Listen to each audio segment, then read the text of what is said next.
Bonjour à tous et bienvenue dans cette nouvelle vidéo.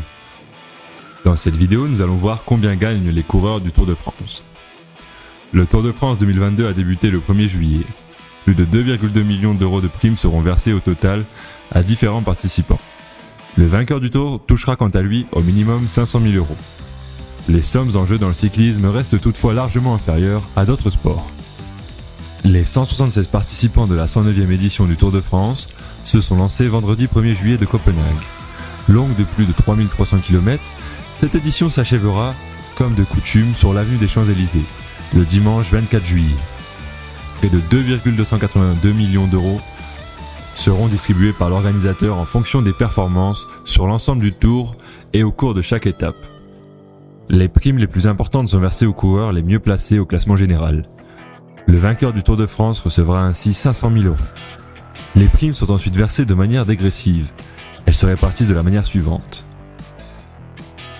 Pour le deuxième, 200 000 euros, le troisième, 100 000 euros, le quatrième, 70 000 euros, le cinquième, 50 000 euros, sixième, 23 000 euros, septième, 11 500 euros, huitième, 7 600 euros. Nous pouvons constater que la prime est très dégressive. Le 9e, 4 500 euros, 10e, 3 800 euros, du 11e au 19e de 1100 euros à 3 000 euros, et enfin pour le reste, 1 000 euros par coureur. Les porteurs des maillots verts et à pois, désignant respectivement le meilleur sprinter et le meilleur grimpeur du Tour, à l'arrivée, empochent chacun 25 000 euros. Les primes pour les 7 coureurs suivants de chaque classement s'échelonnent de 2 000 à 15 000 euros. Le vainqueur du maillot blanc, récompensant le meilleur coureur de moins de 25 ans, touche quant à lui 20 000 euros. À ces dotations s'ajoutent de nombreuses primes, de montants plus faibles récompensant les meilleures équipes, les porteurs des maillots sur chaque étape, les 3 premiers de chacun des sprints, des étapes et des ascensions, ainsi que les coureurs les plus combatifs. Toutes les primes peuvent le cas échéant se cumuler. Exemple, Tadej Pogačar, vainqueur du Tour de France 2021, meilleur grimpeur, meilleur jeune coureur et vainqueur de 3 étapes, a ainsi empoché plus de 600 000 euros. Aucun cycliste parmi les sportifs les mieux payés au monde malheureusement. Malgré les primes remportées par les meilleurs cyclistes au cours des différentes courses de l'année, aucun ne figure dans le classement des 50 sportifs les mieux payés en 2022, établi par le magazine américain Forbes. Selon le site italien Calcio e Finanza, c'est Tadej Pogačar, le coureur de l'équipe UAE Emirates, qui dispose en 2022 du salaire le plus élevé, avec 6 millions d'euros par an. Suivent ensuite Chris Froome, Peter Sagan, tous deux avec un salaire annuel de 5,5 millions d'euros, et Geraint Thomas, avec 3,5 millions d'euros. Le cycliste français le mieux payé en 2022 est Julian Alaphilippe, le coureur de l'équipe Quick-Step, dispose en effet d'un salaire annuel de 2,3 millions d'euros. Nous avons d'ailleurs une vidéo sur Julian Alaphilippe, je vous invite à la regarder. Ces montants peuvent paraître faibles au regard des pratiques en vigueur dans d'autres sports, comme le football ou le basketball. Cela tient notamment à certaines spécificités du cyclisme. Tout d'abord, les recettes de billetterie sont nulles, les épreuves étant à entrée gratuite. Ensuite, il n'existe pas de système de transfert des coureurs d'une équipe à l'autre, comme cela peut être le cas dans d'autres disciplines. Enfin, et surtout, les droits TV sont nettement plus faibles que pour d'autres sports. Le vainqueur du Giro. Depuis 2018, le vainqueur final du Giro empoche la coquette somme de 265 000 euros. 115 000 euros de la part de l'UCI et du comité d'organisation et 150 000 euros de primes dites spéciales attribuées grâce aux sponsors. C'est presque moitié moins que celui du Tour de France, 500 000 euros. Une somme qui sera partagée avec les équipiers et le staff. Derrière, le deuxième du classement général touche 133 000 euros et le troisième 68 000 euros. Le vainqueur de la Vuelta.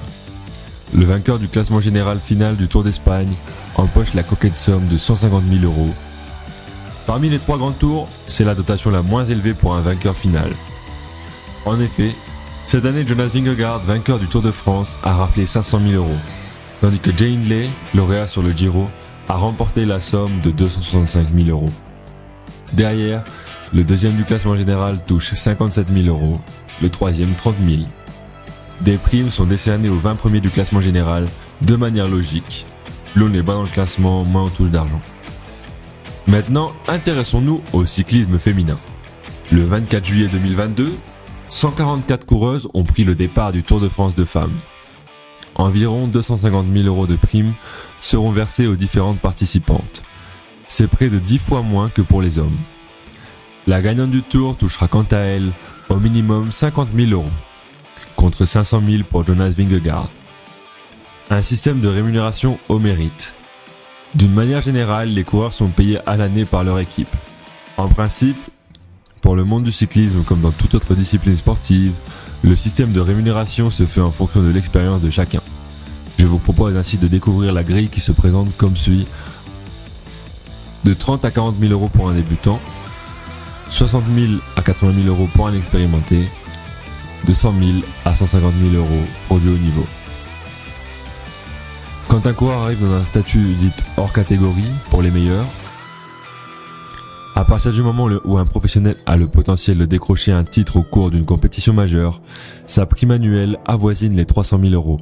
S'il fait partie des meilleurs parmi les spécialistes français, il peut gagner entre 500 000 € à 800 000 €. Les gagnants des classiques touchent environ 1 million d'euros et les champions sur les grands tours obtiennent jusqu'à 1,5 million d'euros. Notre classement national, en se référant au classement des meilleurs coureurs en France, 3 professionnels se distinguent.